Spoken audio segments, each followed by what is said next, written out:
I vote on at NBA TV until noon Matt? on Did you Friday. vote? No, not yet. Give me a chance. I'm here doing the segment now. When do you want me to vote? My bad. I don't have a device on me. Give me a chance. You don't have your phone. I'm sorry. No. After the segment, I'll go and vote. Who you got? This is difficult because I think you run into the argument of what defines athleticism. Is it explosive, get off the floor, Right. ability? We're here to overthink this. Exactly. Yeah. So we're gonna take this to the deep end of the pool here. Right. But I got to be honest with you. As explosive as Russ is, and as marvelous as LeBron's athleticism has been for so long, Giannis is the largest guy in this category in terms of a graceful athlete. Freakish, you might say. To me, well, he's been called something like that. But to me, a lot of it is about how efficient are you with the ball underneath you and with the game underneath you in terms of can you get up and down the floor at your size and dominate in all the different ways that he has shown us he can this year. When you're that height, when you're 7 feet tall basically, and 14 feet long from fingertip to fingertip or whatever, that to me connotates a certain type of athleticism that the average man can't muster. Sure. Russ, to me, is the most explosive by position in the entire league. You talk about a guy, a furious athleticism that can overwhelm people. LeBron is probably the most well-rounded, but the best and the one with the highest ceiling in this category to me is Giannis. I'm going to go with the old head in LeBron. And part of it is most athletic. I've never seen a guy in his 16th season this athletic that can still do the things that he does. And part of being a great athlete is your ability to utilize that athletic ability with your mind. And I don't know that we've ever seen as good a combination of athletic prowess and intellectual understanding and capacity of how to play the game as LeBron. So I would go with him in that category for that. Now, Giannis is freakish, as is Westbrook. But I just think, too, being a great athlete, we're in the business of winning. He's won the most. That's absolutely true. I think that does, because you can have all that ability in the world, but if you're not getting to a level where that athletic ability says you should get to, then that, to me, gets discounted a little bit. Well, to me, that gets into a different category of just overall players, not just athlete, which is the question. Well, these are three athletes. There are three great athletes. To me, of the three at this moment in time, I'm going with Russell Westbrook, who is as freakish as anybody in the league. Yes, and when you think of explosion, and that's often what people kind of default to when they think of athleticism, there's just nobody as explosive. That dunk last night at the end of the game against Portland, that was absurd, and you saw people getting out of the way. This guy could have been an NFL safety. He could have been who knows what else. Maybe a defensive end. In pro sports, I mean, strong safety. But to me, that's always been the dilemma about athleticism. Is it, right, what is that? Yeah, what does it entail? Like, is the guy who would be the most versatile of these guys? Because I think LeBron clearly could have been a professional in several different disciplines. Sure, lots of things, yeah. So you think about that, but man, could you imagine Giannis or Russell Westbrook playing volleyball? Or playing another sport where they could use. I can't go volleyball. Talents. There ain't that much money in it. I don't think they would have went. But they could have dominated. I don't mean just how much money you could get. I'm just teasing. But I mean, you think about that, the versatility of your athleticism, and then instinctual athleticism. Like LeBron, to me, is off the charts when it comes to athletic instincts. I don't remember a guy, maybe since Michael Jordan, being that instinctual with his athleticism in terms of timing and knowing how to, make plays on both ends of the floor all over the court the way LeBron does. And if you want to include longevity, reliability, he goes into that. I know he's hurt right now, but he goes into that category as well. That's always been one of my arguments for Kareem as the greatest of all time. Yep. Guy played into his 40s. He was unbelievable all that time. There's no question. And started. All right, vote on NBA TV. Again, Isaiah and the old school guys will tell you they had him at the top of the scouting report deep into his 30s. Yeah. Crunch time coming up at 9 Eastern time. All the big finishes from a big Wednesday night. Play deep three. Up one hand slam. Finger rolls it up and in. Eat check. That was just sick. Listen to the crowd roar for Klay Thompson. 4 years ago tonight, Klay Thompson set an NBA record with 37 points in a quarter the third quarter to be exact, in a Warriors win over Sacramento. He was 13 of 13 for the quarter, 9 of 9 from three-point range. He had a couple of free throws without missing as well.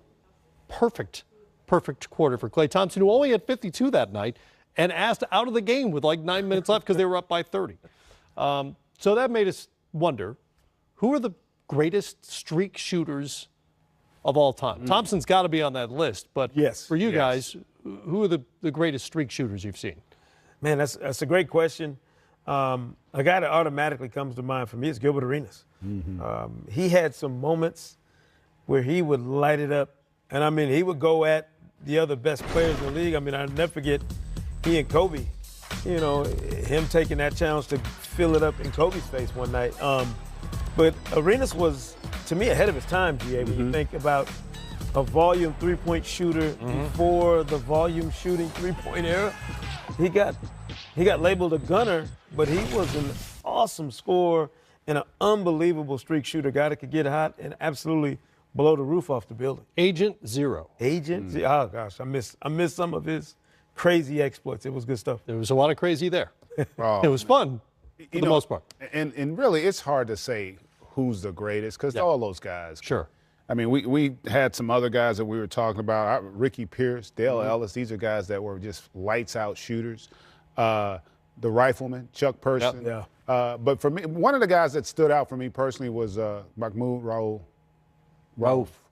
I mean, a.k.a. Chris Jackson, back when we played against each other in college. I mean, he, off the dribble, shot the basketball as well as anybody I had ever played against. I mean, his crossover and ability to freeze you and pull. Now, he wasn't a guy that shot it with the range of some of those guys, but in part, I think, because that was the era. You know, you saw more of the great shooters, the Hornaceks, the Jeff Malones. Those guys were mid-range shooters more so than the long three-point shooters that we see today. But, man, they could get it going. And again, once they get in that zone, it didn't matter how good you defended them. If they could get it off, it was more than likely going in. Somebody came up with Chuck Person. The Rifleman. No doubt. I just thought of Rashawn Leonard. Yeah. He could get it going. And do guys like Ray Allen and Reggie Miller count? They were just really good shooters. I mean, they were great shooters, but see, my thing was these guys were all like, none of these guys are streak shooters. Right. Now, the difference is they're always great shooters. Their streaks just go to another level.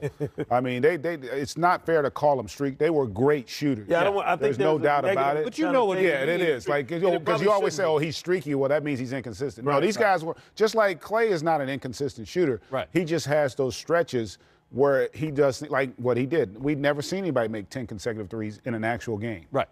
You know, before. Just the other night, And so he's done things like that just take it to a whole nother level. But these are some guys in that era, you felt the same way about them that you feel about the great shooters today. They just shoot with more range today.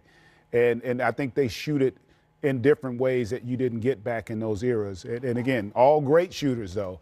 But today, what you're seeing with Steph and Klay in particular and James Harden, I mean, we didn't see guys. First of all, when you shot a three in our era, your toes, they had to check to see if you were touching the line every time you shot because everybody was going forward. Nobody ever went away from the three-point line to get threes off the way you see guys doing that. It's incredible the range that these guys have, the confidence that they play with.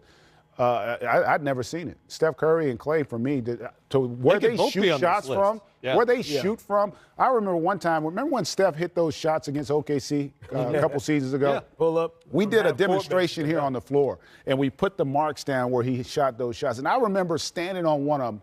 It was about 38 feet from the basket, and I was saying to myself, damn, would I throw this to get it there? Because I couldn't shoot this as a shot to get it there because most shots from that distance were heaves. These guys shoot them with rhythm. It's incredible. And there's a whole generation of kids growing up with that as a part of their game, which, for better or worse, there's a great debate about whether or not this is good for basketball. But now it's commonplace. You got guys taking shots from those distances at the NBA level and all the way down. So it's going to be interesting to see what kind of shooters develop in these next couple of generations following the lead of guys like Klay and Steph.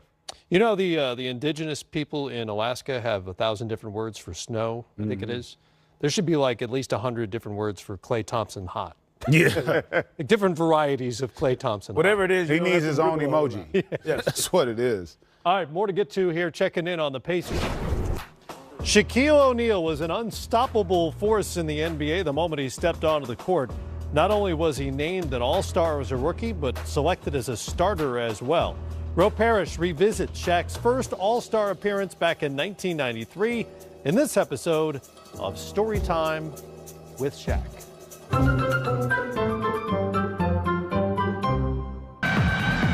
At center is the first rookie to start in an All-Star game since 1985. Standing over 7 feet tall and weighing 300 pounds, he plays well beyond his 20 years. You know him simply as the Shaq. From the Orlando Magic, Shaquille O'Neal. 1993, Utah. Your first All-Star game, making it as a rookie. Number one, what were your first impressions when you get there? Did you expect to make the All-Star game as a rookie? Well, I expected to make the All-Star game, but I wasn't expecting to be starting. First of all, before I got there, terrified.com. Why? Because, I mean, all the guys that I dreamed up, dreamed of being, guys that I looked up to, I'm finally there with them.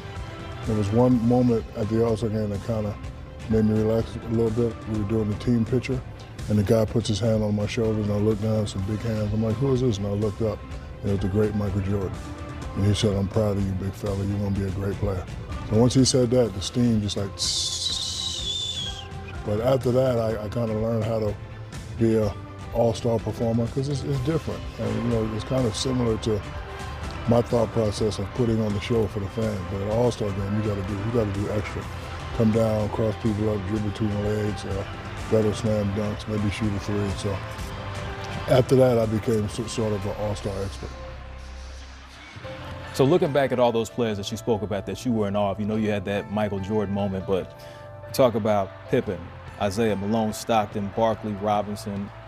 Are you able to take all that in at that moment? Do you realize how much greatness you're around when you see all those players out there with you? It was just solidifying the beginning of my greatness. Because when you come in as a rookie and everybody says you're great, and then I made the top 50 team, a lot of people was upset about that. So in my mind, I had to back it up. So by me getting selected to the All-Star game, that was sort of backing it up. I had to put up big numbers, sort of backing it up. But, I was just saying to myself when I was sitting in the locker room, damn, I made it. Medium-level juvenile delinquent who didn't start his freshman or sophomore year. 35-1, San Antonio Cole High School, lose the state championship on free throw line. Redeemed myself senior year, 36-0. 3 years at LSU, #1 pick. Everyone says you're the next greatest thing. Maybe this is the start of me being what everybody says I can be. When you're just sitting there watching, you just automatically put yourself in those scenarios. And I used to do it all the time. And then finally, look up and I see the real Charles Barkley walk by.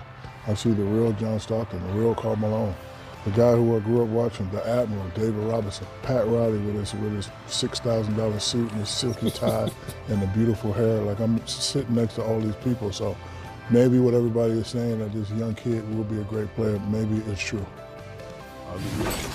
The 2019 All-Star starters will be revealed tomorrow night on TNT at 7 o'clock Eastern Time. You both were part of the esteemed media panel. I don't know about esteemed. Yeah. Calling it esteemed. Media panel that represents 25% of the total ballot when it comes to the starters. So you both had to submit Eastern Conference starting five and a Western Conference starting five. Your Eastern Conference starters are pretty similar. Both include Kyrie Irving, Giannis Antetokounmpo, Kawhi Leonard, and Joel Embiid. They are identical except for this, what I'm going to call the second guard spot. Kemba Walker for Greg. Sekou, you've got Bradley Beal. This being a TV segment, you're now obliged to argue about it. I mean, listen, I think both those guys are worthy. I just looked at and weighed heavier the work Bradley Beal has done since John Wall went down. A Wizards team, GA, that was out of it, out of people's consciousness. We had kind of written them off. John Wall goes down, Bradley Beal is playing fantastic. I think he should be an all-star either way. Yeah. He could be a starter. You could have him be one of the reserves. It doesn't matter. As long as he's on that team, I think you're doing right by him. Yeah, and I agree. I think both are going to make the team. I went with Kemba. One, he's been great from the start of the season. And two, as of today, they're a playoff team. Right. And so to me, I do think, because their stats are actually very similar. But I just think, ultimately you want to reward success, too, in winning. So that's why, for me, I ended up going with Kemba. But I'm like you, Sekou. I think both guys are all-stars with how well they performed this season under adverse conditions for both teams. I actually put Ben Simmons on my ballot, and I think you could make an argument for three of those guys. I think he'll be there too. If you're rewarding winning, Ben Simmons. Yeah. So the winning argument, that's kind of where I felt. No question. In the Western Conference, again, you agree on 4 of them. Steph Curry, James Harden, Kevin Durant, and Paul George. Greg has the Kings. Sekou went with the Brown. Yeah, I just looked at the fact, again, it goes back to before LeBron went down, they were a 4 seed.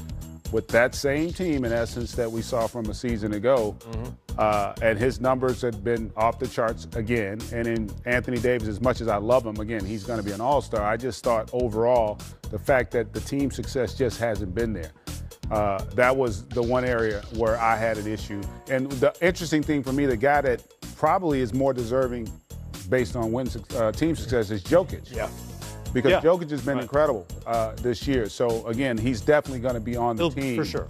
But I think, again, part of this is who do you want to see as well when you talk about the starters. And so I ultimately went with LeBron. Yeah, and if Anthony Davis was any less of an unbelievable, freak of nature in this league, it would be easier to leave him off somebody else. I just figured when you look at his body of work, independent of the context of the Pelicans' struggles this season, he's always up here on that next level of the handful of guys in the league who can do what he does on a regular basis. Hard to leave him off, but of course, people will say, well, why are you penalizing LeBron for missing games when you didn't penalize Steph Curry for the same thing? Yeah, Sekou. Why are you doing that? So there is a part of me that kind of scratches my head and says, do you knock LeBron for being out? Is it a recency bias because he's been out lately? Because nobody's going to have a Western Conference All-Star starting 5 without LeBron James. It wouldn't make sense. But, of course, I went there. Except for you. Except you did. And yet you did it anyway. I know. Didn't you? I figured somebody had to shake it. There you go. I'm with you on AD, though. I mean, some guys, the numbers, the talent is just so overwhelming, you almost overlook. Shout out to Paul George, though, for playing Oh, his way onto that list. Man, he's been awfully good this year for the Thunder.